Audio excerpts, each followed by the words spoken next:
Nemo later on is like, character like Ned, he's basically a storybook hero.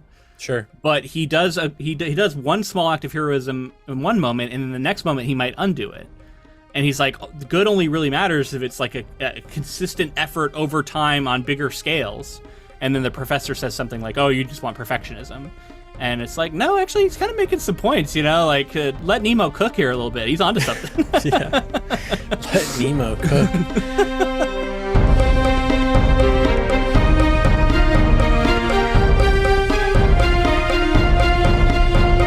Welcome, friends, to episode 280 of the Ink to Film podcast, where we read the book and then see the movie. I'm filmmaker James Bailey. And I'm writer Luke Elliott. And this week we discuss Richard Fleischer's 1954 film, 20,000 Leagues Under the Sea. 20,000 written out as a number, by the way, as opposed to... TW. Yeah, TW, which was how I tended to see the book.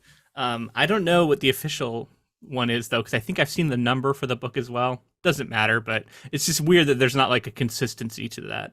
Yeah. But maybe they did the number for the movie to try and differentiate it, but then over time it like got associated with the book as well. Maybe. I mean, there's a couple things we talked about last week that are associated with the book that maybe you had cultural osmosis through the film. I think so. Also, surprise Disney movie.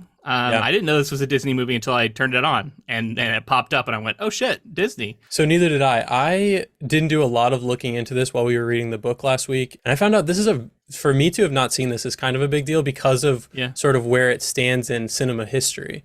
And I'll get a little bit into that. I bet, man. I had so many questions about like behind the scenes, how things were done, which really shows that I'm starting to become more of a geek for like how filmmaking goes, I was just really curious about a lot of stuff, and then I'm like, some of it I'm like afraid to find out because some of that shit looked really dangerous. We'll get into it. Like, there's so many stunts, but like special effects wise, I was pretty blown away with how ambitious this was. And then even today, there's like stuff that I'm like, man, they don't even go this hard today, and you know what I mean? Like, they went really hard. Great set design, especially like in the Nautilus itself. I thought looked incredible. Like it was a really interesting movie in a lot of ways. Clearly very dated. It's a very of its time movie, the same way that the book is a very of its time book. And so it's interesting, right, to see it adapted so many years later.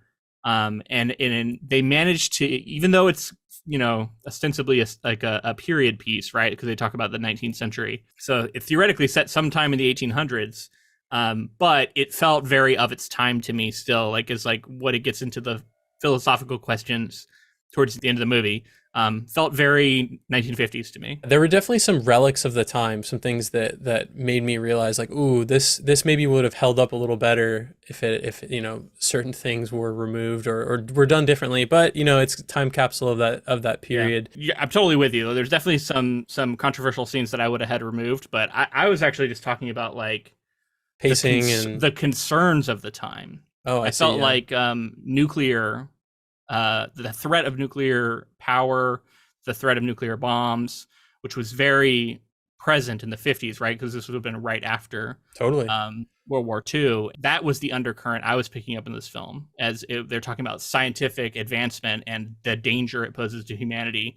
And that's not really in this 1870 novel, right? Like it's more of just like we're all super excited about scientific advancement. And now all of a sudden, it's like, oh, that maybe we're not ready for it. There's a little bit of Nemo sort of saying like, you don't want this to fall into the wrong hands, even in the book. But It was very clear to me, having just seen Oppenheimer, I'm sure everybody in the world went and saw it. And it was very present when they started talking about like, oh, it's run by a specific power, and he gives him that mask that he puts on to look down into the power source. Yeah, that was a wild moment. Holy shit, like that's definitely what they were going for. So just to get into it, we've covered Wizard of Oz, and we knew the technique of Technicolor, right? Like Technicolor is still 20 years old at this point. So it's still pretty novel to see something in color like this. And this movie does a great job of using color in that set design and everything that, there's these amazing locations. But what this film also utilizes is CinemaScope, which is kind of the grandfather of what we know as the modern aspect ratio in films that we go to see in movie theaters. Okay. So CinemaScope is what we kind of considered normal in movie theaters is 2.39 or 239 to 1. which is a wide screen format. And before this, they were using something called Academy ratio, which was 1:375 to 1. So you're almost doubling the width of your frame.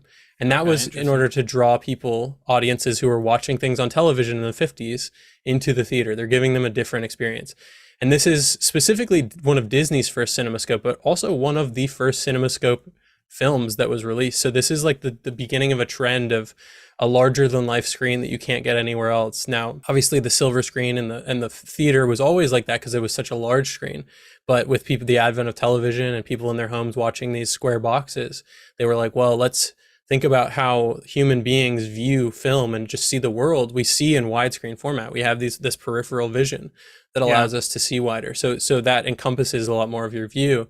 And obviously it caught on. And like I said, today it's kind of the norm. Yeah, totally. I mean, that was, speaking of Oppenheimer, the whole thing was about how wide it was and that 70 millimeter and making, like, I went and saw it in 70 millimeter for that reason. I will fully admit, I don't fully understand all the technicalities of it. I've just been told it's cool, it's big, go see it in that version, and I'm like, all right. Well, and it's also nice, like if you have the opportunity to see something projected in film today, it's kind of novel and nice, and there's something, timeless about that. I don't know where we were at in the history of Disney, but I'm sure that would also be a topic in and of itself. But this felt like this like high flying adventure movie. I felt like Indiana Jones. I was seeing a lot of like the bones of Indiana Jones were like in this movie. It felt like the modern precursor to a big budget action-y adventure movie. Live sort of action. In the vein of like those Errol Flynn films that the sword and a lot of sword play and adventures and swinging on things. Yeah, but like specifically with Disney, right? Like where it's like we see where Disney is now. I look back at this and I'm like, this is an early indication of things to come. Yeah, so this kind of movie. Disney was known for animation at this time, right? Right. Like we've talked about in quite a few of those. All my other Disney reference from this era is a lot of like either some musicals, maybe like live action musicals, or like animated films, right? I didn't know when they started making movies like this. Yeah, and this kind of was the beginning of that as well. So there's a lot that goes into this with Walt Disney's involvement, and he's the one who expressed interest in doing another adaptation of 20,000 Leagues Under the Sea, because this wasn't the first adaptation of the work. But we can circle back to some of that. Just to put a bow on this for now, we talked about sort of the large scale of the film. At the time, it was the most expensive and ambitious in Hollywood up to that point. It was $9 million for the entire production costs, and that kind of ebbed and flowed. Like the production went a pretty long time. We'll talk about some of those reasons, but that's the equivalent of about $100 million today. Yeah, it is money. That is a lot. For the time, what they were spending was really high. And today people spend $250 million, but it's just a different time culturally. Yeah, and like they didn't used to spend that much money on movies. Right. That's interesting, and you could see that, man. Like I said, like you can see the way this would have been expensive. A lot of it was done for real, is the way, you could tell. And I was like, wow, I don't know how they pulled a lot of this stuff off. I'm curious, like, just as a moviegoer, movie fan, how did you enjoy watching this? I actually love this movie. I like there are like specifically one major thing that I think holds it back for me, but other than that, I was like pretty blown away by how much I enjoyed the film, by how it was like well propelled, the set design, the effects, the way that they made it feel like an adventure. They captured a lot of the essence of like individual journeys kind of building up to this larger journey with Nemo. And then they made some decisions with some of the characters that I thought were strong. For one, Ned, while still being sort of the stereotypical action hero in a lot of ways, is more likable because he's not murdering every animal that he sees.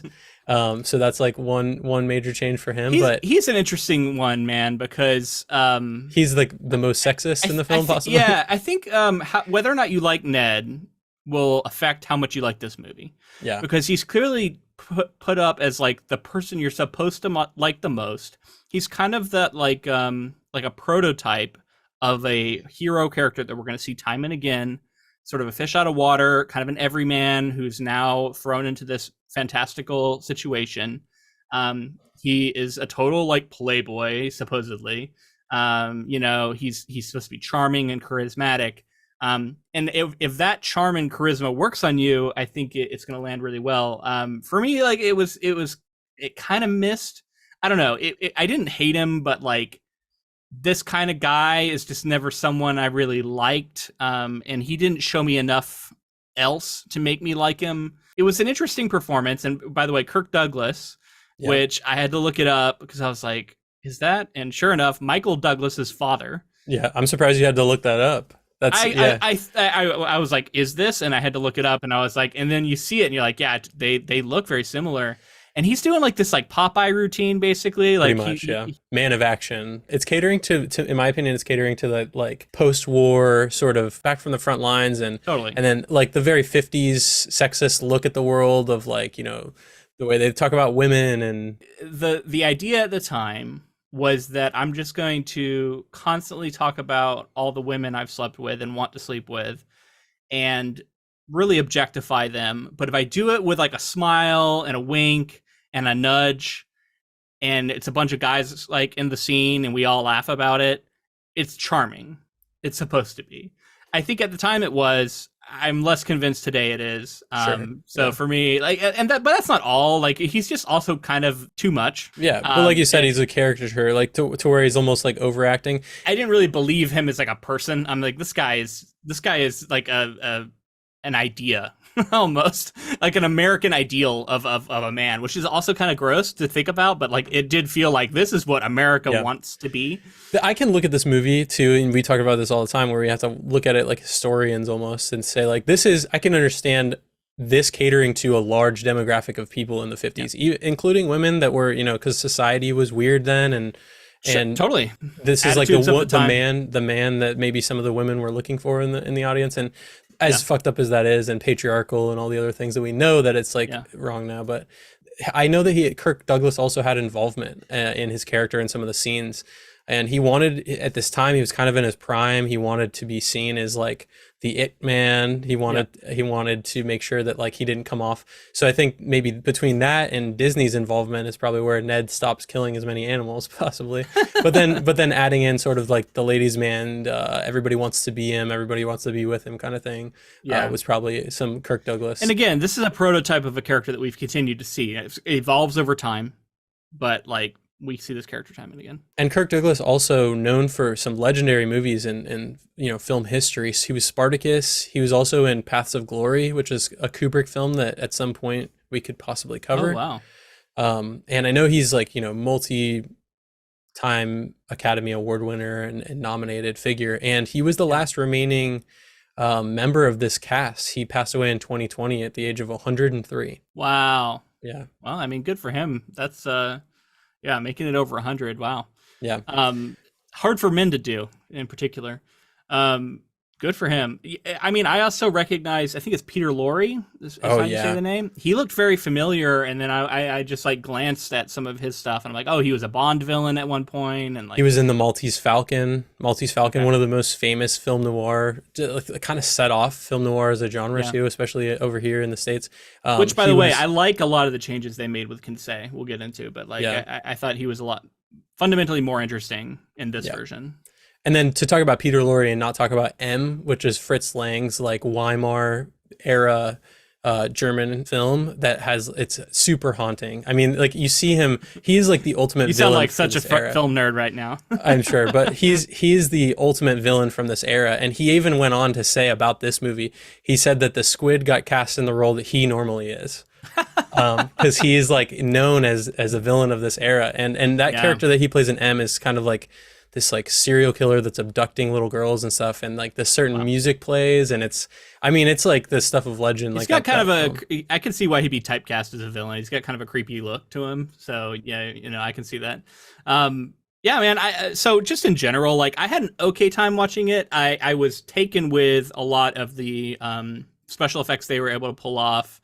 The look of it was really good. You know, I didn't necessarily love some of the character choices, but I will fully grant that like it was an exciting version of the story. It was engaging in that way. You know, things are dated, but it's okay. Like if I watch it of two minds and I try and shut up my like modern self a little bit and just go in as an archaeologist watching this old movie, I enjoy it for that reason. So like, I had a mostly good time with this. I felt like it went on a little long. Length to me always comes down to like how much am I enjoying the experience, because if I'm loving the experience, I won't comment on length. I think expectation is huge here for me, for like sort of where I landed. I didn't know much of what to expect. I guess Yeah. I should have. This is kind of a gap in my knowledge here. I was pretty blown away. I was, in terms of like a lot of the technical stuff that they were pulling off, the Yeah. set design and the adventures. I got caught up. You know what? Like even though I think Ned is a flawed character in this, even things like him interacting with the seal, I thought was That like was really cute. really funny. And like That seal was so well trained. That was very cool. Real seal in the scene, just with these actors. kind of magical film stuff that I was getting caught up in, and like Yeah. there's a certain scene that I think kind of almost soured the entire movie for me. But Yeah. outside of that, I think there's a lot of cool stuff going on, and I got to talk about James Mason, who plays Nemo. I thought Yeah. Nemo had kind of the best role in this movie. He got to like Interesting.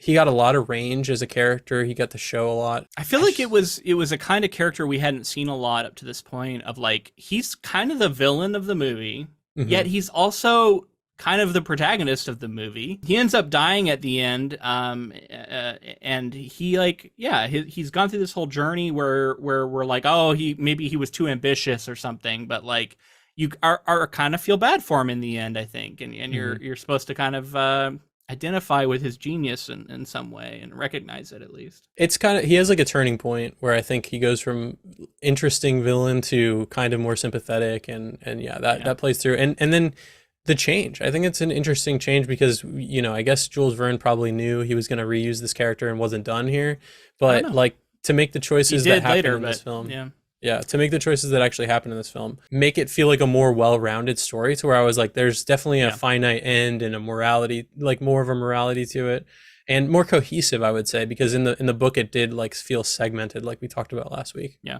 it was fun, and I hope I'm not coming across like saying this movie was definitely fun. I can see a lot of blueprints of modern films, and I think it was good enough to where like it jumped up into a place where I am kind of comparing it to other great action adventure films.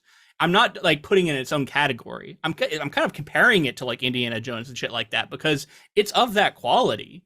And that's where I'm like, yeah, it's probably not gonna be one of my favorites, but it was still a good time, and like I can recognize that a lot of what came after I think owes stuff to this movie. Less so as we've gone through the podcast, but like older films, I know for a fact that you were like, oh, this is an older film, I'm gonna put this in its own box and sort of like identify it as that, and like not compare it to other especially things. Movies that like you go back to like, yeah, if it's like 50s or before, I often can struggle, but you have definitely shown me some films that countered that and made me rethink that. But so this kind of surprises you as a film from 1954, you would say? Yeah, I wouldn't, if I'd just seen this in isolation, I don't know, maybe there's a certain look to it that makes you think it's Technicolor or whatever that is. But yeah, it's hard to place this in the 50s because the effects are actually pretty damn good. Yeah. Which I'm excited to hear about the behind the scenes stuff. So maybe let's move along. Let's move into it. Okay, so not behind the scenes yet, but let's talk about Richard Fleischer, who is the director. He's an American film director whose career spanned more than 4 decades, beginning at the height of the golden age of Hollywood and lasting through the American New Wave. Though he directed films across many genres and styles, he is best known for his big-budget tentpole films, including 20,000 Leagues Under the Sea, The Vikings, Fantastic Voyage, the musical film Dr. Dolittle, the war epic Tora Tora Tora, the dystopian mystery thriller Soylent Green, and the Robert E. Howard sword and sorcery films Conan the Destroyer and Red Sonja. Wow, which by the way, one of our listeners had like kept mentioning that we need to cover Conan, so that's one that we might at some point actually tackle. But I was like, I'm familiar with a lot of these movies, but like, I don't know if I've sat down and watched any of them all the way through. Yeah, Fantastic Voyage and Soylent Green. You haven't seen Soylent Green? No, I've heard it referenced a million times, but you've heard about it. I've heard all about it, but I've never actually watched that movie. Conan the Destroyer, I'm a little surprised too with Arnie. Like that's definitely one I felt like you would have seen in the 80s. Maybe I did see that growing up. That one I might have seen all the way through when I was young. I didn't realize this was a director with that like expansive body of work. That's pretty amazing. Yeah, to tackle that many genres too, like especially, and that's something else that was striking me. I was like, this is just good sci-fi for this era. Like 54, you look at this and you start to think about other filmmakers being inspired. You think of like, Spielberg, even like someone he's watching films like this and if you make Jaws 20 years later, you're definitely looking at this movie. This had to be the biggest budget underwater like water-based movie up to that point, right? the technology that I've hinted at some too, between Technicolor and, the formatting of the film, but they're also filming underwater, which is incredibly difficult to do. I've done some underwater filming, and I can't even imagine what it would be like with film reels. Like, it's much easier with digital. There are so many scenes of people actually walking around underwater, in gear, and you see the bubbles, and you're like, that's real. They must have they're pioneering this. Borrowed a freaking aquarium or something, because there was a lot of wildlife in a lot of these scenes. They're filming in Jamaica. They're filming all over the place in actual underwater environments. But there's a lot to get into. Incredibly dangerous. But to get back to what you were saying with Jaws, you're filming underwater for Jaws as well. Some similar things that were pioneered maybe in this. Well, film. And all the ship stuff, there was a lot of ship to ship stuff, model work, tons of model work. Yeah, I was just thinking a lot about when people talk so much about the special effects of something like Star Wars, and you look at this and you're like, this is sci-fi. Look at the model work. Look at the special effects of the time in the 50s. This is 20 years before Star Wars would come out. They were doing some really good work with convincing the viewer that they're in a submarine, because they would look out these windows and you would see what was clearly some sort of projection or something on the other side. But then they would do reverse shots where you're outside looking in through that window, and they were casting that blue water light onto them to sell that this has an inside and an outside. You know what I mean? If you only saw one of those, you would probably be less sold that you're actually in a submarine. Right. So it's clever. So Fleischer worked with many of the top Hollywood stars of the time. He was noted for his versatility, able to work in almost any genre under wildly varying conditions and budgets, making him a popular and prolific choice for producers. Though Fleischer was never considered an auteur and was not a highly acclaimed artist, many of his films proved very financially and critically successful, winning accolades and being some of the highest grossing features of their respective release years. Interesting. I wonder if that was some sort of elitism, people looking at it and going, oh, this is too broad an audience or something. Sure. But there are directors like that today, where it's you're going to come in, people say oh, you're not on auteur, the style isn't recognizable enough, because they can be a chameleon and kind of match any other people's voices. And I think that in some cases can be harder, because it's showing more range. And we love an auteur on this podcast. Don't get us wrong. Don't get me wrong. It's also equally fascinating to study those types of filmmakers. And knowing one other thing makes Richard Fleischer being the director really, really interesting. So Fleischer was surprised at being considered for the director's chair for the film, as he was the son of Disney's biggest competitor, Max Fleischer, who is famous for being the animator and creator of Betty Boop. So there's some of those other cartoon inspired and animated inspired things that he created. And then his son is pretty much handpicked by Walt Disney. Richard Fleischer approached Walt Disney to inquire if Disney knew who he was. Disney told him that he was well aware of who he was and hired him because he thought he was the best man for the job. Richard Fleischer also asked his father if he minded having his son work for his rival, but Max Fleischer made no objection, and even asked Richard to tell Disney that he thought he had made an excellent choice for his director. So I don't know, kind of interesting and cool thing to see, competitors coming together like that. Let's talk about the production of it and sort of how it came about. How did Disney end up adapting a Jules Verne novel? He first expressed interest after seeing marine footage and storyboards created by Harper Goff during the production of True Life Adventure series. So they actually went underwater and they were shooting large format underwater, which again, large format for the time is already amazing, but seeing large format underwater footage is a totally different world that a lot of people haven't seen on film before. Totally. So after seeing that, they were like, oh, let's do an underwater film. And then they start to look into what's popular and what's a huge story. They find 20,000 Leagues Under the Sea. And like I said, there was another adaptation. At the time, the rights were owned by MGM and King Brothers Productions. Goff's storyboards and art designs formed the film's basis, but he was not credited because he was not a member of the International Alliance of Theatrical Stage Employees, IATSE, in other words, which I'm actually a member of. Wow. So it's really unfortunate to see, because this film would go on to win Best Art Direction, and he would not be able to, even though he worked this closely on all of the design that we see, he was not able to accept his Academy Award based on unions and some of the things of the time. It's unfortunate. Oh, it looked great, so yeah. Yeah, credit to him. Again, I just want to make sure that he gets his due. It was filmed at various locations in the Bahamas and Jamaica. Other scenes were photographed in Nassau, Lyford Cay, and Death Valley. Filming began in January of 1954, And the scenes in San Francisco at the beginning were filmed at Universal Studios, while most of the modeling shots were done at 20th Century Fox. Remember I said that this film was really expensive and it expanded a Yeah. long production period of time. Wow. That's a Some lot of of the locations. well, for Disney to get in bed with Universal Studios and 20th Century Fox, those are competitors, and they're using their studio spaces for some of this stuff. So that's how massive the production of this film was for the time period that they were running out of stages to film this on. Some of the location filming sequences were so complex that they required a technical crew of more than 400 people. The production presented many other challenges as well. The famous giant squid action sequence had to be entirely reshot, as it was originally filmed as taking place at dusk and in a calm sea. The sequence was filmed again, this time taking place at twilight and during a humongous thunderstorm, both to increase the drama and to better hide the cables and other mechanical workings of the animatronic squid. I was gonna say, like, I think the rain and the chaos here is doing a lot of work to hide things like that.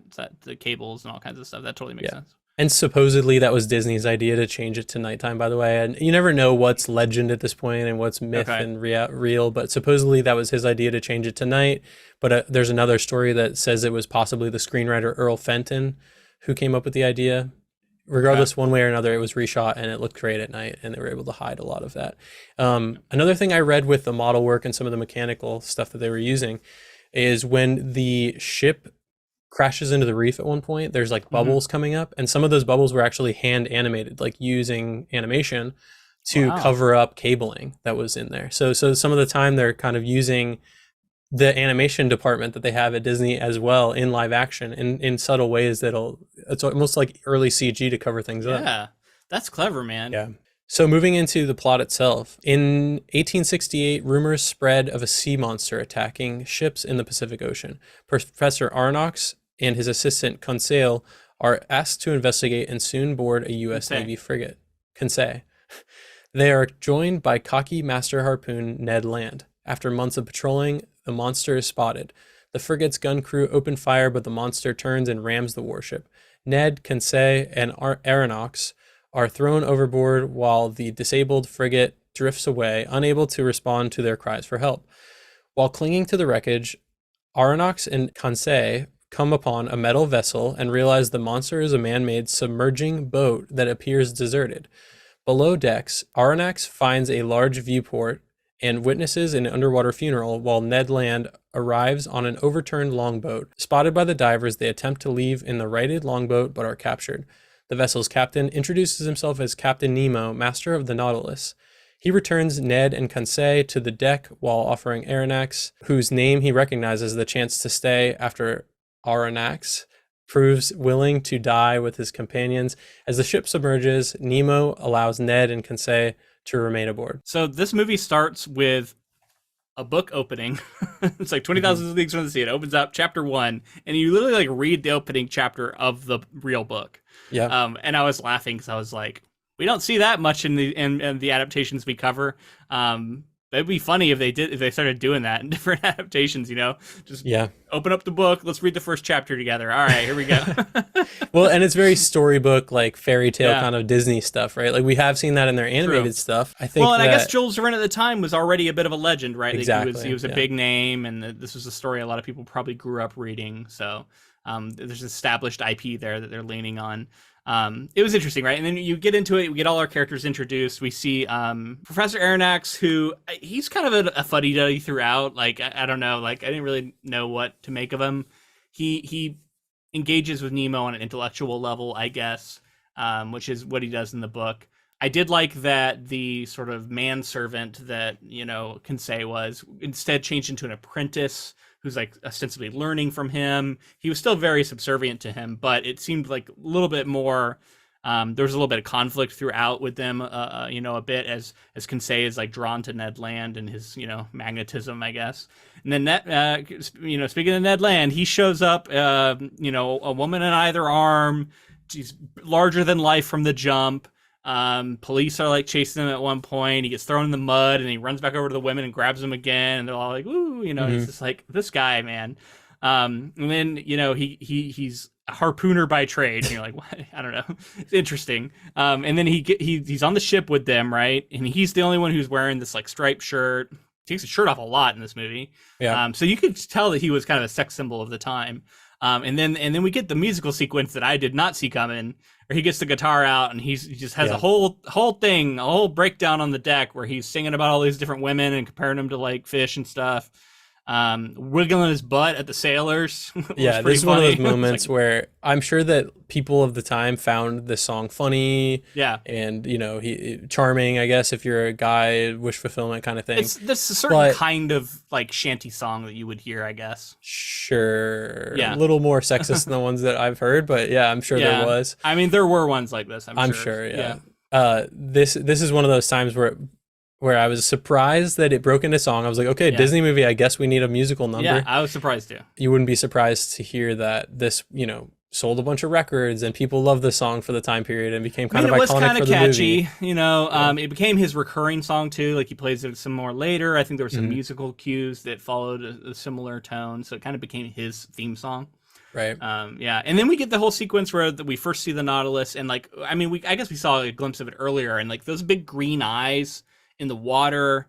I assume this is all model work at this point. I was curious like what all went into that, because it was pretty impressive, and the way it interacted with the ship was cool. I was thinking of Jaws and like all the work that went into that, and all the shooting that they had to do at sea, and how like notoriously difficult that was for Spielberg. And I was like wondering if there's any of that kind of stuff going on in this movie. So I know that they did a lot of it with model work. The piece in the water, I didn't see anything specifically. I'm sure there's information. There's so much to cover with this movie, but well, there's definitely the one that doesn't move, and it's just like still every time you see it. It's when they're walking around on the deck. It's probably in like a big tank. I have to assume there's at least a portion of it that existed that they were dragging through the water to get that effect right at the surface, because it didn't probably look like a very miniature, large really. model. If it's a miniature, it might be like 1/4 size or something, which is still quite large. And it also might just be kind of the front end of it. Just like the tip that we're seeing, and then the rest kind of is not there. But regardless, it looked really good, and like you said, the design is very cool. The references just spin off forever with this material. The Nautilus and Captain Nemo and some of these touchstones, I guess. You mean, like people who have referenced this, or referenced the film, referenced characters from the film, referenced the architectural design of the film, because as you said last week, Around the World in 80 Days may have been known sort of as the start of steampunk, but so is this. This film especially has a hand in sort of solidifying steampunk as a fashion or architectural design, like genre kind of. Yeah, it's a genre of fiction, but it's much bigger than that too, because obviously cosplay and like there are games that are sort of steampunk inspired. Like it's a whole thing now. Right. It's definitely an early precursor, and I just as a little aside, I read a few of the references. Disneyland used the original sets as walkthrough attractions from 1955 to 1966. Walt Disney World Resort's Magic Kingdom also had a dark ride named 20,000 Leagues Under the Sea Submarine Voyage from 1971 to 1994, which consisted of a submarine ride complete with a giant squid attack and an arrangement of the main theme from the 1954 film playing on Captain Nemo's organ in the background. Where was that at? That was at Disney World Orlando. Man, I might have gone on that. It was up until 94, so it's definitely possible if you went. Yeah, like, oh God, it's like, because I don't know how old I was when I first went to Disney, but I was probably quite young. Yeah. And I know that there were like attractions and rides and shit that I went on as a kid that definitely were gone, like when I was older and able to start like remembering this stuff better. Yeah. There's some that I remember as well. Sounds kind of familiar, man. Yeah. I definitely didn't go on this one, but there are some that like come and go. It's kind of cool, the culture around the rides too. And like, again, getting into some more of these references, like the Little Mermaid ride, Ariel's Undersea Adventure, contains a silhouette of the Nautilus in a rock wall at one of the parks. And the Tiki Bar, Trader Sam's Grog Grotto at Disneyland's Polynesian Village Resort, serves a cocktail called the Nautilus. Now, to make an aside, we were on a shoot at Disney, and after we finished, it was actually his birthday, so he was like, do you want to grab a drink? We went over to this place. I'd never been there before. It's very cool. It's like the entire bar is like underwater, and every once in a while, like there's like these screens that look like you're looking out at like the sea inside of some sort of vessel, and you like go underwater and stuff. It's very cool. but I think that I ordered the Nautilus when I went. It's served in like this drinking like We'll say you submarine did. vessel. Well, yeah, for posterity, let's hope that I did. But I'm pretty sure that I did because my friend actually held on to the boat, and I think he still has it. So anyway, it's served in like almost a submarine, and then it features a dive. The bar features a dive helmet and a mechanical squid tentacle that pours liquor behind the bar. Rad. So it's like all very 20,000 Leagues themed. Hey and man, I don't know. I want to go to that if I come back. That's just in like Disney World. Yeah, you will. And what's cool is you don't even have to pay for a ticket because it's actually at one of their resorts. You just go to the resort and it's a bar that they have. Next there. time in Orlando, man, we should go to that. That'd Let's be cool. do it. I read that Goff and Disney based the Nautilus's design in the film on the interior of the Forth Bridge, Forth, and it's a cantilever railway bridge across the Firth of Forth in East Scotland. So it's a very interesting design architecturally, and you can kind of look at it and see the piping and the way that it's shaped. Okay. Kind of inspired the look of it. Interesting. Yeah. I mean, it definitely, it's like they leaned into that, making it look like a creature, which I think is also part of what makes it look so cool, right? Like it's got kind of a like narwhal, fish, alien looking vibe to it. Yeah, I read too that the original novel described it as like a cigar shape and kind of like for whatever this kind of a narwhal shape. I had the pointy nose, exactly, and, fins and all kinds of stuff. And they went with more of an industrial look, like sort of Yeah. more metal and jagged edges and things like that. Yeah, it looks very metal. like in metal horns kind of way. Yeah. Let's talk about the nuclear energy thing at this point, because this is sort of where they're touring them around the ship. That weird room, we only see that once where they bring him in. There's all these like screens with like weird lights, and then he puts on the mask and like looks into the I guess it's a nuclear submarine. I guess is what we're supposed to imagine. I don't know. I guess so, yeah. Like an early one, maybe. The way that things sort of progress, the scenes progress throughout are a little bit different, because I feel like Nemo doesn't trust the crew right away, or at least Aronnax right away, to show him around. But in this, he like almost right away takes him around, shows him everything. And you want to show the audience where you are. He wanders around a little bit too, while they're all like the entire crew just leaves it basically unmanned, and they come around and walk around inside. Look. Yeah. Well, and that's again the out of order nature of it. Yeah. If you you're see like the burial trying at to compare sea scene. Exactly. And so that right away, because that is what in the book made me start to like Nemo, and seeing like, oh, okay, so he cares for these people. He's not just this megalomaniac or whatever. Yeah. He's got intentions outside of just ruling over them and being some king. And Although, then they really are cult like though in this movie too. They are right. And maybe we get some more of Nemo's motivation in this.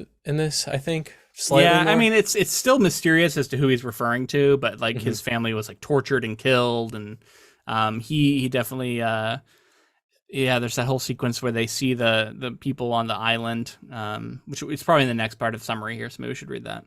Yeah. Nemo takes Nautilus to a penal colony where the prisoners are loading a munitions ship. Nemo, once a prisoner there, as were many of his crew, later rams the steamer, destroying it and its crew. Nemo tells Aronnax that he has just saved thousands from death in war, and that this hated nation tortured his wife and son to death while attempting to force him to reveal his discoveries. In Nemo's cabin, Ned and Conseil discover the map coordinates of Nemo's secret island base, Vulcania, where Nautilus is now heading. Ned throws messages with Vulcania's coordinates overboard in bottles in the hope of being rescued. Off the coast of New Guinea, Nautilus becomes stranded on a reef. Nemo allows Ned to go ashore with Conseil, ostensibly to collect specimens, while telling them to stay on the beach. Ned instead goes exploring for avenues of escape and finds human skulls posted on stakes. Ned runs back to Conseil, and they row away, pursued by cannibals. Aboard Nautilus, the cannibals are repelled by electrical charges sent through its hull, and Nemo confines Ned for disobeying orders. This gets into the scene that I think that, already was sort of an issue in the book, but then becomes even more, I wouldn't even say more so, but becomes equally charged, which is, we get into this penal colony, which is interesting for Nemo and getting some of his backstory, but then quickly we move over to another island, which has these cannibals. Yeah. And they just happen to be very, very like coded as black people. And They're the only black people in the movie, and yeah, yeah. I mean, just everything about it's problematic by today's standards. We don't have to like dwell on it too much, but like it was also gross when they get on the ship and then they get like shocked, and then like the way our characters are laughing at them, and like I don't know. Well, the music that's playing, I feel like, I don't know for sure, but the noises that they're making and stuff seem to be sort of over the top and kind of, stereotypical. It was tough, man. It was tough to watch. The other thing I will say is like, this looks like the exact blueprint that Spielberg followed in Raiders. Like this scene, almost beat for beat, was the same as Indiana Jones running out to hop on the plane to escape in that moment. Which you look back on that scene, it has not aged well either. But I was like, wow, it looks like he was like remaking this scene. Yeah, it very well may have been. They set out to make that this style of film, I think, for sure. Yeah.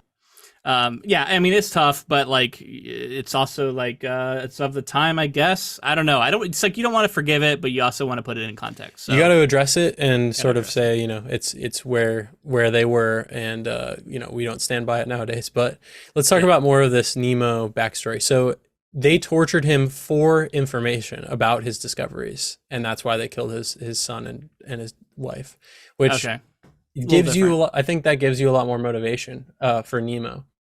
For a fact that he's now saying like, well, I had these discoveries and maybe he planned to use them for, furthering the world. But then he realizes like these people are capable of torturing his wife and his son. And he's like, what if these people did have access to my weapons and they did use them in those ways? So you can see where he's like, I'm going to use this to further what I feel like is going to make the world better, and then not give it to the masses because they can't be trusted because of people like this. Let's go all the way back to the food scene too. It was like some pretty funny food goofs going on with like, oh, you think that's lamb you're eating? It's actually whatever else. Fish, and then it's fishy like, fish. Yeah, some sort of weird thing, and then they're like spitting it out, and then like the milk is actually milk from a sperm whale, which it was funny, right? We see Esme the seal. That's the first time we see Esme, which is super adorable. Yeah, best character in the movie. So I don't know if you saw any of this, but I kept wondering, like, were there animals harmed in this movie? Because it seems like some of this stuff was a little hairy. Hopefully not Esme. There was definitely a point where they were grabbing onto some sea turtles, and they looked pretty rough. Oh, that was like, really rough. What are you doing to those sea turtles? Let them go. Like, that cannot be advised.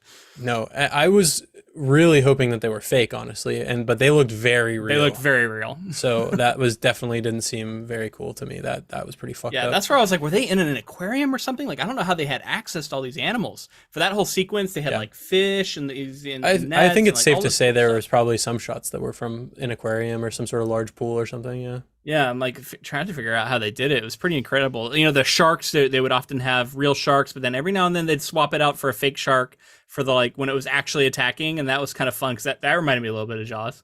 Yeah, I thought it was funny too though, because the shark that comes in to attack right away, being from an area that knows sharks very well, I knew that it was a nurse shark. I saw it and I was like, oh, that's a nurse shark. And in my reading, I saw that was actually when they were filming in Jamaica, and actually like, by happenstance, that a nurse shark really rolled up on them, and their reactions to it, that treasure scene when they're like trying to carry the chest, that actually really did happen. And I guess they probably somehow were able to expand upon it, but the initial reaction is somewhere in there, like of the actors being like, oh my god, there's a nurse shark here with us. It's like, it's so funny because like we know today how unlikely sharks in general are to attack people who are in the water. We see people swimming with sharks all the time, especially not well underwater, like down in the depths. Like because usually on the surface, we know now that usually it's like a mistaken identity. Like they think that you're something else, and that's usually when you get attacked on the surface. It depends on the kind of shark, obviously. But like when I saw that kind of shark swimming along, I was like, that's no threat. But like you have to understand like the time and how little was known about it, and especially for like the common like public, like. You see a shark in the water, period, you are afraid. And then, that's kind of the nature of this movie, and it's kind of the nature of Jules Verne's book too. Whenever they encounter creatures, it's like they immediately attack the people, and then they have to fight them. And it's just like, that's usually not what happens when you're out in Yeah. nature. Like Animals are afraid of people. Yeah. usually, yeah, you know, there are exceptions, of course. There are Sure. animals that will hunt you, but like, it's a lot less of them than you think. One thing I really liked was there was the whole way that they handled the divers getting off of the ship by going into this like chamber where they would it was like an air chamber, right? They would pressurize it. There was the thing in the bottom, even though they were underwater, and I loved how it was like the air pressure's keeping the water down, and they jump Yep. down into it, and then they have to like seal that off before they can open the next door. And I think usually they were pretty good about how that looked. And I love that stuff because that's like all like how like you know, you tend to imagine that kind of thing working. And I thought it was very clever for its time. And looked really great. And again, like they just did so much to convince me that like this is actually a submarine. They're actually underwater. And it was all very effective. And you know, yes, they all are all being goofballs the whole time, and like you know, being very cavalier with it. Especially Ned. You know, there's the whole sequence with him and Kinsey, and they like find the treasure chest, and then there's like a room full of treasure where Nemo's like, "This is just ballast."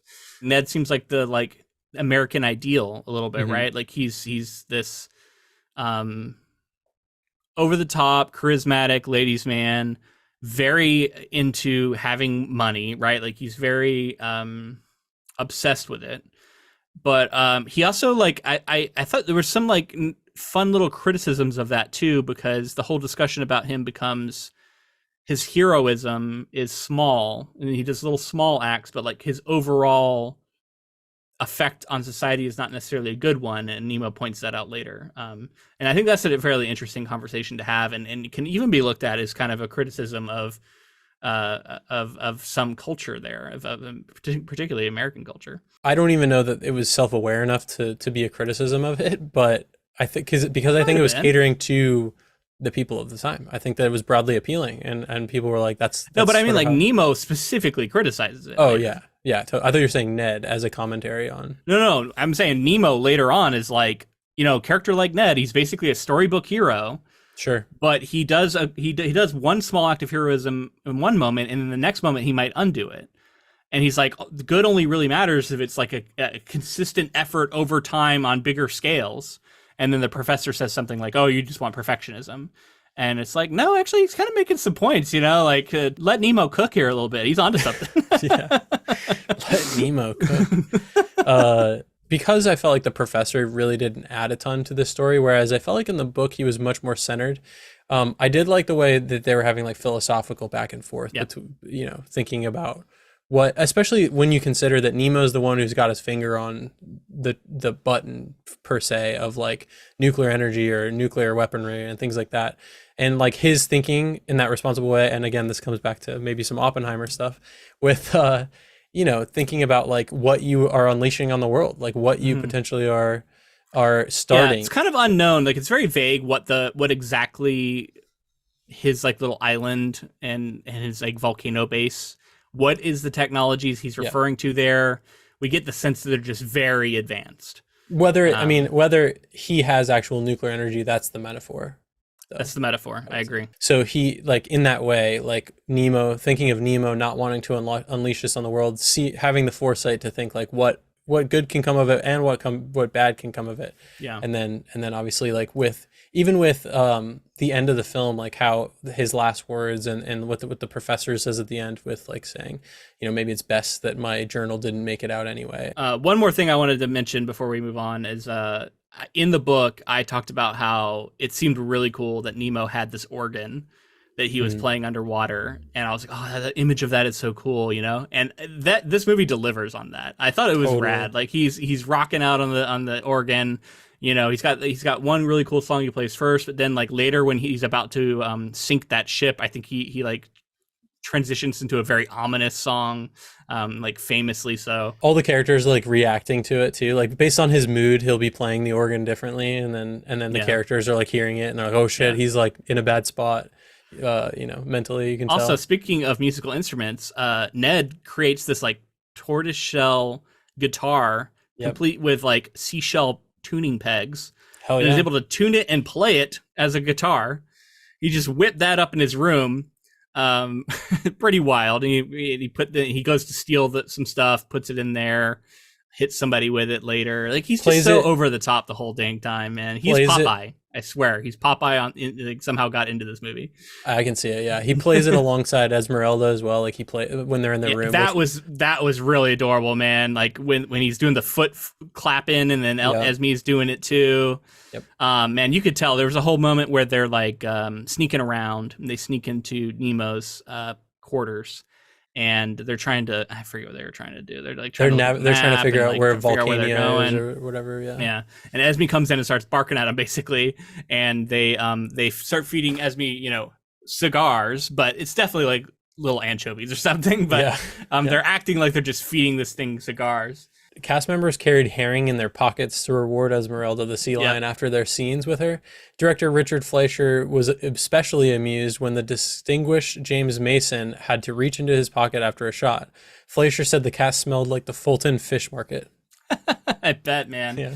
I was thinking like there's a show I really like where they do behind the scenes on VFX all the time. Corridor Crew. It's a YouTube channel. And I was like, man, I don't think they've ever done this movie, and they should, because I bet there's a lot to tell here. Maybe they have. I don't know. Let me know if they have done it. They may have. I would like to watch it. I don't watch as much as I used to with them, but do they do special effects, or are they mostly doing visual effects? They do both. They definitely will occasionally. And some of my favorites, honestly, is when they go back to like really old special effects before there were CGI and go like, how did they pull this off? And like talk about some of the like early magic tricks that were pulled off, because some of that stuff is really astounding. And just looking at this movie, I think there would be some stuff they could look at, right, with like underwater sequences, and like there's a lot of really cool sequences here. I want to talk about the pipe organ because you brought it up. In 1969 that pipe organ, which had been displayed in Disneyland, was redressed and now resides in the ballroom of Disneyland's Haunted Mansion.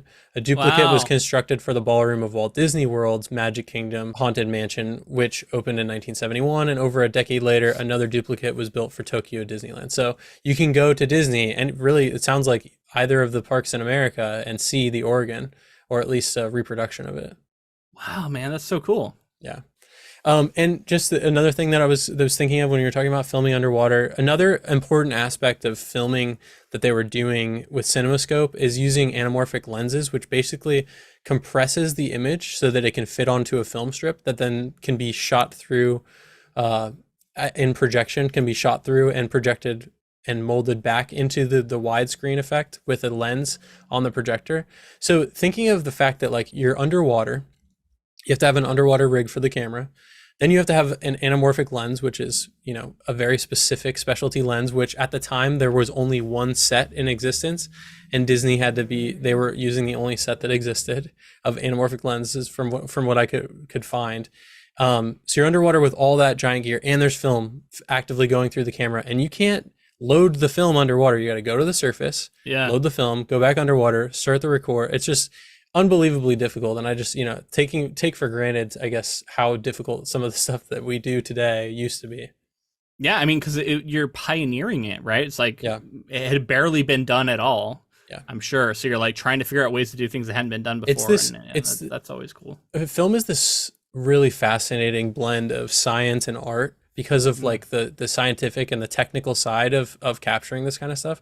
It's all in service of the art and like what needs to be told on screen. And I just think it's so cool to see like through film history, people innovating to try to get the emotion of the scene or to try to convey something different to the audience, which is ultimately comes back down to art. So I just find this stuff fascinating. Well, and you look all the way forward to like James Cameron today and the stuff that he's pioneering with the Avatar films, whether or not, how you feel about those movies, like it's undeniable that he is like, again, like pioneering the way special effects work, the way shooting underwater is now. Like it's wild, the stuff that he was able to develop for this most recent one. Like I haven't even seen the movie, to be honest, but like I've seen some of the behind the scenes stuff because that's just really fascinating. Yeah, it's amazing. It's incredible stuff. There's a moment where Ned decides to drink this, I assume, pure ethanol that is like has like a fish in it or something, and he's like, we could just drink the grog.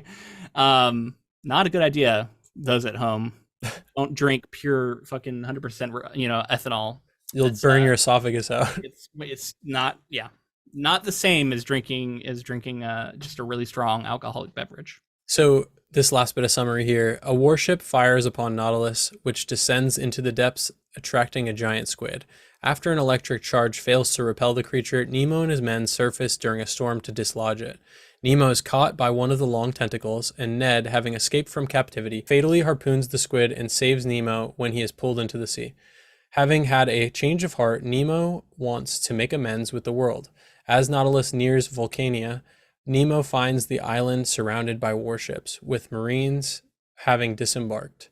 Nemo rushes ashore via underwater passage to activate a time bomb in order to destroy any evidence of his discoveries, but is shot and mortally wounded as he returns on board, navigating the submarine to a safe distance from Vulcania.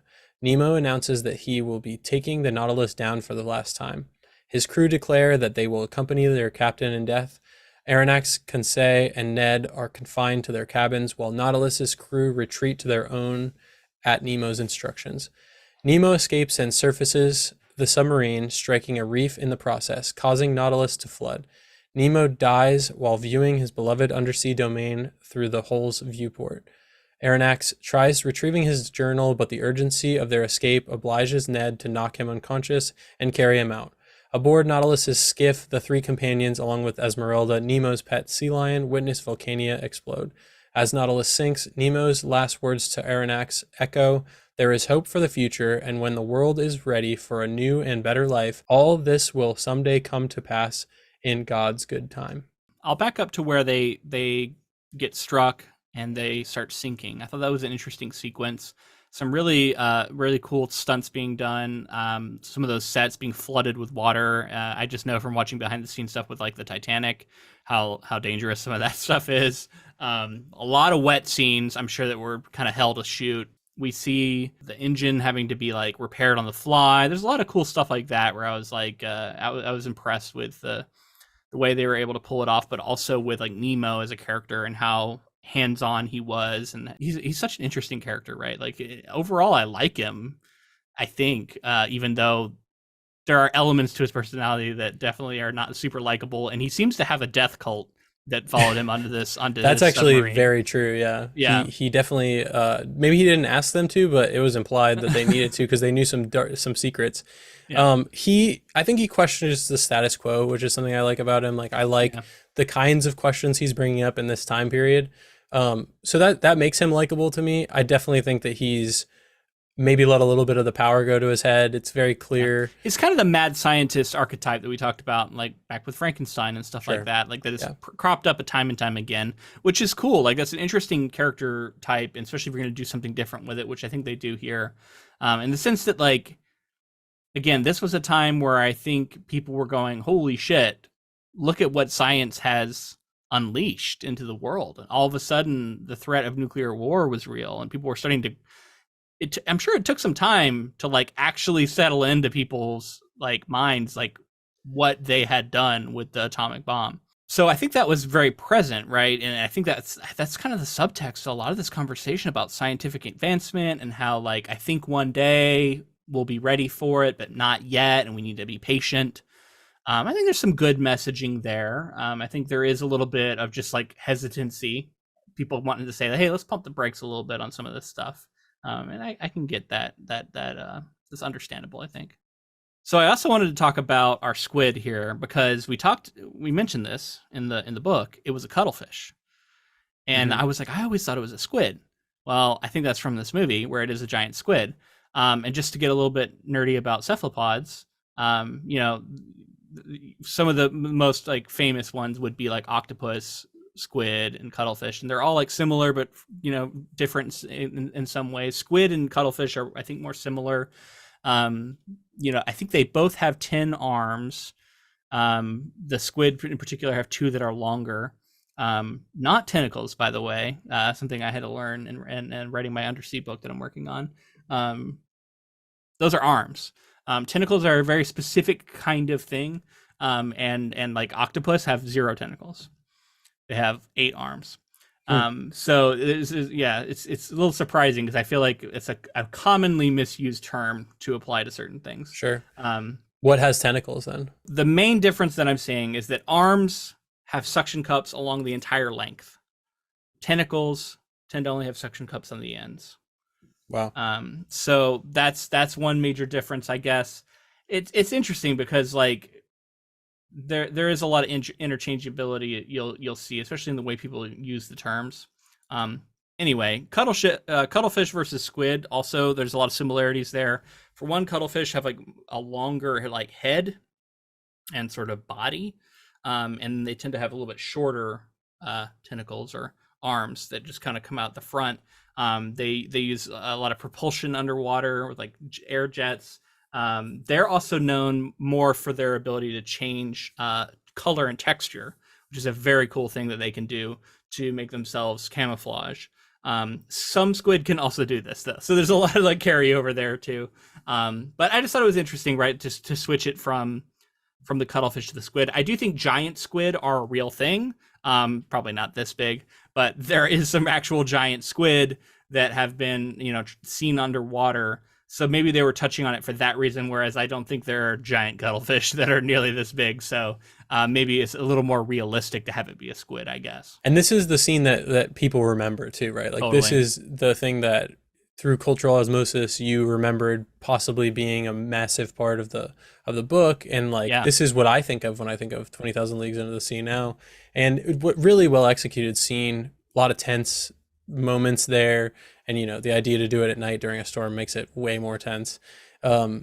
It's also a moment for Ned to like jump in the water and just start stabbing tentacles to save Nemo and stuff. And that brings along the conversation that we have about like Ned saving the day here, right? And he saves Nemo.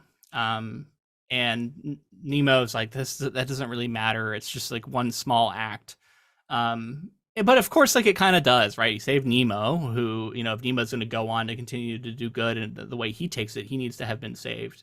But also, I think there's some value in pointing out that it's just, in one like heroic moment in a life that is otherwise not always doing the right thing doesn't necessarily make up for it all, right? As much as we kind of like, I think there's sort of an ideal that like, oh, just one good deed, kind of wipe it all out. But it's like, no, that's not always the case. And in fact, if you want to actually make a difference, it needs to be sustained over time. And Nemo starts talking about that, which I think it was kind of surprising to hear that in this movie, but I liked it. Yeah. A lot of this stuff is surprising to hear also in a Disney movie, Yeah. I think that some of the more adult themes, like this is clearly, I think, a film that's kind of catered towards children, but somewhere in the middle. And then adults definitely can get some out of it. And maybe that's, Disney all over. Maybe that's always been the case. But this definitely felt like a deviation from some of the norm, which had been like really heavily children focused. Yeah. So Nemo just catches a random bullet when he's out there. He's getting shot at like a million times. They have stormtrooper syndrome. I was gonna say they got to be the early stormtroopers, right? Because they're shooting fish in a barrel. They're shooting down into a valley, basically. Yeah. Ned goes on top and he starts waving at him like, "Hey, it's me!" And they shoot so many bullets at him, and they miss him every single time. And he just goes back down. He's got such plot armor. And then Nemo goes down and he just catches one stray. And then he's like, as soon as he gets down, like that whole sequence is very odd because like he's acting kind of like he's not hurt. He's giving orders, but then like he starts like staggering. And then I think like the crew quickly realizes he is hurt. And there's like no conversation about it. There's no discussion. He's just like stumbling around, and then he goes down to another part of the ship. And then there's like a bunch of the crew standing around just staring at him. And he like takes that to mean like they're ready. So that staring moment was very cult-like, like you mentioned before. Yeah, that was very cult-like, right? And he's like, we're going down. Everybody go to your and like I think just the one guy who's like the spokesman for the entire crew apparently. It's like, we're with you. And he's like, all right, that means everybody's willing to die just because I randomly got shot.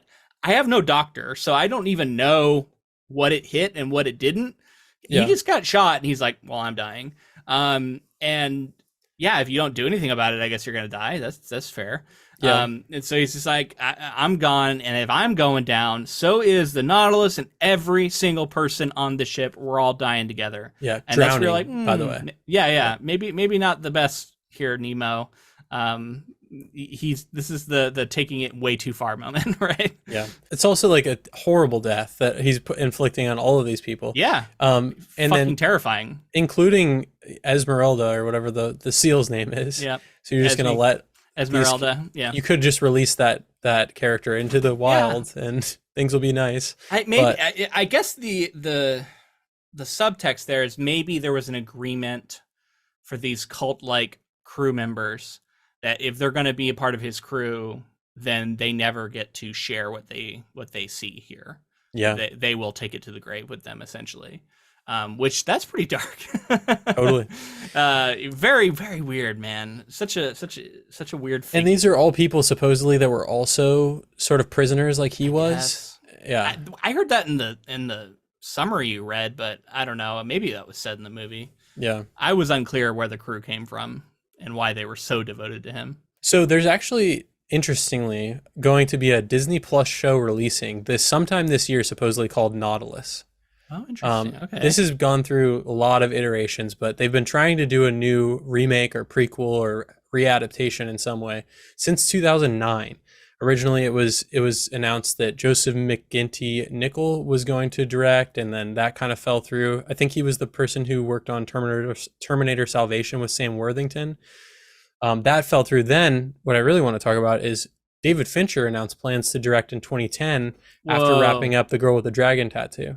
No way. Has he ever done a movie like this? Like that? I mean, like not like in a big studio movie? like this, big studio system movie. Not Alien, I guess. Alien 3, maybe. Oh, you're right. Alien 3. Yeah. Okay. But anyway, he decided to leave this. Eventually, just things fell through. He wanted Brad Pitt to play Ned Land. Things fell through. I guess Brad Pitt turned it down. And by 2013, he dropped out to direct the adaptation of Gone Girl, which is another project that we've covered. Yeah. Yeah. Definitely in his wheelhouse. I see him as this like dark crime director, but I guess that's not always the case, right? I mean, obviously Fight Club, which we covered, it was iconic. But Fincher a big sci-fi movie would be interesting, although I guess he did it in Alien 3, that's true. Yeah. But that was really early when he didn't have a lot of say, and there was a lot that went on with that movie and stuff. Yeah, we'll be getting a new series supposedly. I tried to find. They said sometime in 2023. We're getting late in 2023. You know. I mean, but yeah, we'll see. Totally support the strike. Yeah, true. Have to recognize that can delay things. Could play a part. Things that were supposed to be coming out might not come out now. Depends on if they still have filming to do for it, I assume. Right. But yeah, anything that was supposed to come out in the next year or two, I'm always like, maybe it will, maybe it won't. I don't know. You know, it's a bummer, but ultimately for everyone to get on board and for the writers and the actors to get what they're owed, and you know, for the foreseeable future, it's necessary. So there's a lot of reasons for it, and I definitely totally support it. Another thing that I think is interesting to talk about is critics of the time and then critics now looking back at this film, because as you can probably imagine, this is a very important film for, you know, genre fiction and genre films and this era of filmmaking. Around the time of the film's release, Harrison's report wrote that expertly utilizing the CinemaScope medium and the Technicolor photography, he, Walt Disney, and his staff have fashioned a picture that is not only a masterpiece from the production point of view, but also a great entertainment, the kind that should go over in a big way with all types of audiences. And then more contemporary film critic Steve Biodrowski said that the film is far superior to the majority of genre efforts from this period, with production design and technical effects that have dated hardly at all. He also added that the film may occasionally succumb to some problems inherent in the source material. The episodic nature does slow the pace, but the strengths far outweigh the weakness, making this one of the greatest science fiction films ever made. I mean, especially in the scope of history, it's hard to argue that. I agree a little bit about the pacing was a problem for me, as I've already talked about. The movie dragged on a bit, but yeah, man, I can see it. This is a cool one. I'm definitely glad I've seen it now. I think all that's left for us to do is to vote on which is better, the movie or the book. Which honestly, I had this part of my notes, and I have like a question mark there because I was going to decide on the fly, depending on how I felt, because it's pretty close for me. Do you want to go first? Sure. Yeah, I'm going to take the film here, and it's because Jules Verne's book felt like something that was doled out, as we found out in the research from the book. It was something that was doled out slowly over time, and it kind of feels that way. It kind of feels like it's almost like disjointed at times, like certain parts don't connect together to make a whole. And I think the film takes a lot of what Jules Verne did well in the story and like presses it all together and makes it this cohesive story. Now, it doesn't feel as grand in scale as the story. Jules Verne's story is like so globe trotting. It does not feel like we went 20,000 leagues in the film. I'll say that. And by the way, I looked up what a league is, and it's considered to be 3 nautical miles at sea. Therefore, if they traveled 20,000 leagues, they would have traveled about 68,350 miles, enough to circle the Earth almost 2.5 times. Yeah. And it's like they're on that ship for, I think, years in the book. Yeah. And they go to the Arctic, and they go to a lot of different locations, whereas here I feel like we saw a lot of tropical and stuff on the ocean. So yeah, for those reasons, I think that the book has a lot going for it, and it feels larger in scale, and it feels really important because of the time period that it came out for science fiction, and that foresight that we talk about in science fiction sometimes that eventually leads to creating some, everyday devices and things that we have currently in our time period. But the film did something for me that I just didn't have very high expectations going in. And with all the film history and with seeing this really fun, interesting movie with some problematic stuff that hold it back for me, but it took me on a journey, and especially like when it comes to pushing forward the technical aspect of something that I, see in my everyday life working in film. I always feel like that has a lot of weight for me. Yeah, man. I get it. And, I want to give it up for Jules Verne. Jules Verne obviously is one of the forefathers of science fiction. And we talked about that in our previous episode. Such an incredible writer, such an important writer in the history of the genre that I love, right? Such a cool backstory, too, for this book, his life. The reading experience of it left me wanting a little bit. The characters were a little thin. The adventure of just like seeing all of this different underwater stuff was fun, but not the most engaging stuff I've read. There was a lot of technical details that bogged it down. So there's enough holding that book back for me to where I think I am going to give it to the film here as well. I think they did some smart stuff in like making a more coherent story to fit in a 2-hour movie, even if I did have some pacing problems throughout. The special effects are just astounding. What they were able to pull off at the time is amazing. Performances were cool. I still didn't love everything that was done story-wise. I have misgivings about the movie in general. It's not one of my favorite movies. I'm not going to be like recommending people go out and watch it today. Yeah. However, I had a good time with it. I'm glad I've seen it now, and it's a good piece of film history to slot in, just like we talked about with Jules Verne's novel as a piece of literary history. I really appreciate both, but I'm going to give it to the film here. So it sounds like we're together on this one. Film at least slightly better than the book. If you want to know what we're going to cover next, stick around to the end of the episode. We're going to reveal it. It was recently voted on by our patrons. So excited about that. And if you wanted to help support us, check out our Patreon, patreon.com/ink2film. We have a bunch of different tiers there, but for just $2 a month, you can get our bonus content, which we put out monthly. And that usually includes something adaptation adjacent, but we tend to have fun over there and experiment and take suggestions from our patrons about what they'd like to hear. Also, if you like this episode, let us know in the form of a rating and review on whatever app you chose to listen on. And if you're watching this on YouTube, thank you for doing that. Hello. Give us a like on the video and subscribe. We're hoping to get to 1,000 subscribers. That's like a key metric that YouTube uses to decide whether or not they're going to allow you to monetize your videos at all. So we would like to be able to get to that point. So make sure to subscribe if you aren't already. And thank you for checking us out. And make sure to connect with us on all other social media, Facebook, Twitter, Instagram, all of those at Ink2Film. We're also on TikTok and YouTube Shorts. We're out there, so look for those. And I'll add a couple. We have a Discord, which is a good way to interact with us directly. We get in there and talk with our listeners. If you would like the link for that, just let me know on any of those apps. You can reach out to us, and I'll send you an invite link, and you can use that to join up. We'd love to have some more people on there. It's fun.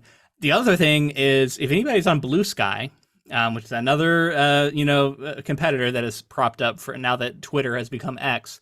I am on Blue Sky, but also I recently made an Ink2Film Blue Sky account, which I will link in the show notes. We'd love to have you connect with us on there. And thank you to Ross Bugden for the use of our intro and outro music. All right, all that's left to do is to announce our very next project, which was voted on by our patrons, and that is Train Spotting by Irvine Welsh, or Irvine Welsh. I got it right here. Nice. Excited to read this thing. I've heard that there is a lot of Scottish jargon in here that we're probably gonna like struggle with. So I'll be curious to see how that goes. Maybe jargon's not the right word, but like dialect in Sure. there that might be difficult for us. But I'm also planning to go to Scotland next year, so I'm like, maybe I need to start learning it, and that way I'll be ready to go. Definitely, yeah. Big fan of the movie, especially when I saw it originally. So I'm excited to dig into it. I remember liking it. I saw it a long time ago, and like, it's one of those movies that I just don't remember very well. So like, I'll be very curious to revisit it, and like, especially after reading the book, I'm sure I'll have a whole new appreciation for it. So I'm excited to get into that one, and we hope you join us for it. Until next time. Keep adapting.